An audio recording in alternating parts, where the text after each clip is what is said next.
Well, a lot is being made of the president's rally in Tulsa, Oklahoma this past weekend after just over 6,000 people showed up inside the arena that holds close to 20,000.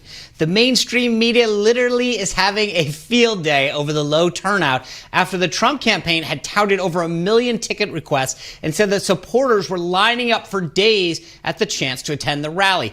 Campaign manager Brad Parscale released a statement in response to the disappointing turnout, reading partially, quote, "The fact is that a week's worth of fake news media warning people away from the rally because of COVID and protesters, coupled with recent images of American cities on fire, had a real impact on people bringing their families and children to the rally."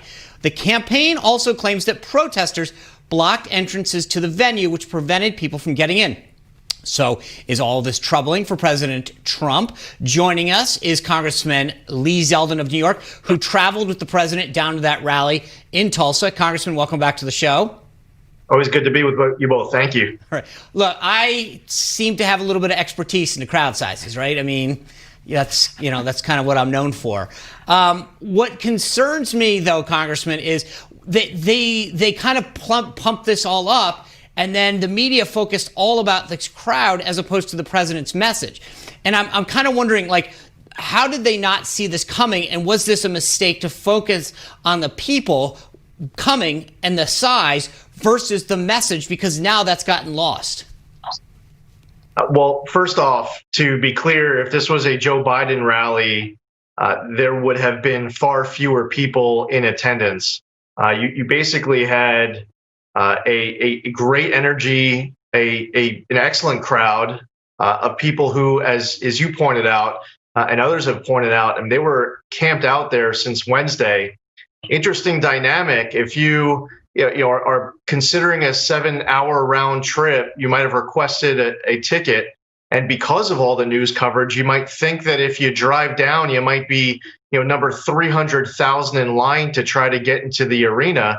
You might choose to just watch at home.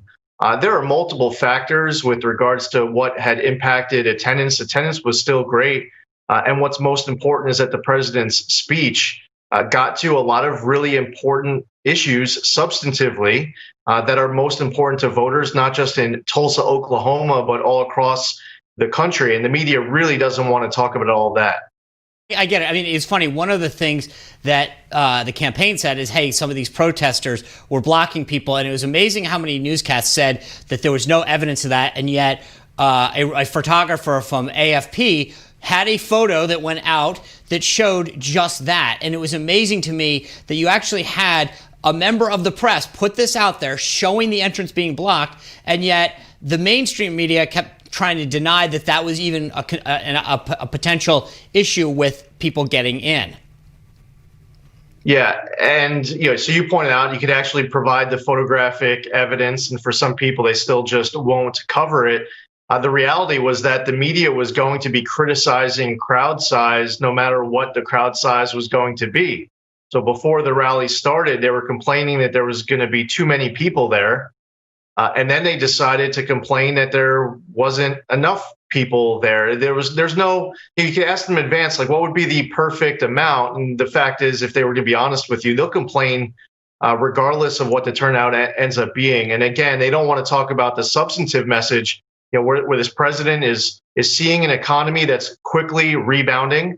He'll talk about national security wins like completely eliminating the ISIS caliphate or killing Qasem Soleimani or Abu Bakr al-Baghdadi.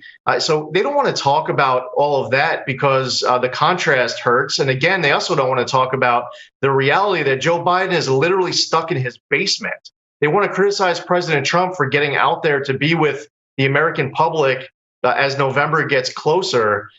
They want to shame the president for getting out into the open, really, because they want to provide cover for their guy who's hiding in the basement. And by the way, they also don't want to ask the question, if Joe Biden was elected president, then who's going to be the president?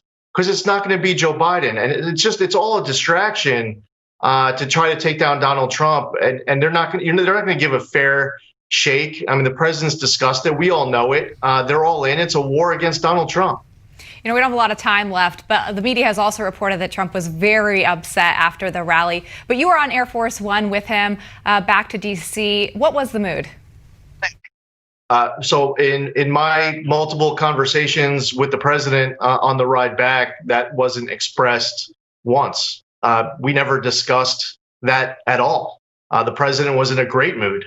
And it's just amazing how the conspiracy theorists, they love to run wild. They probably started to write that story before the president had even boarded Air Force One. But he was in a good mood for my conversations with him. You know, it's funny. I do have to tell you right now in advance that I'm stealing your line about if you elect Biden, then who's going to be president? Because I think that may go down as a classic that we have to use throughout the summer. We're actually owed an answer to it. Well, it's a good point. I mean, and they clearly are doing the hide strategy where they put him in the basement, do limited interviews so that no one can actually interact with the guy. Yeah, strong candidate. And the handlers who are going to keep him buried in the basement, they're the ones who owe us the answer, because Joe Biden hasn't had a press conference in a really long time to answer these questions. 80 plus days. Yeah. Yeah, exactly.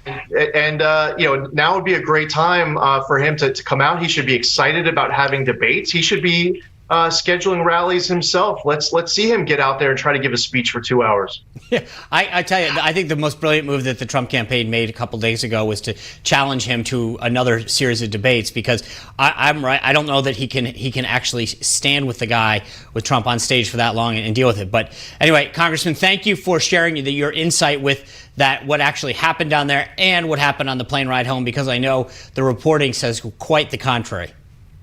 Inconvenient truths, but it's always great to be on with you to discuss it.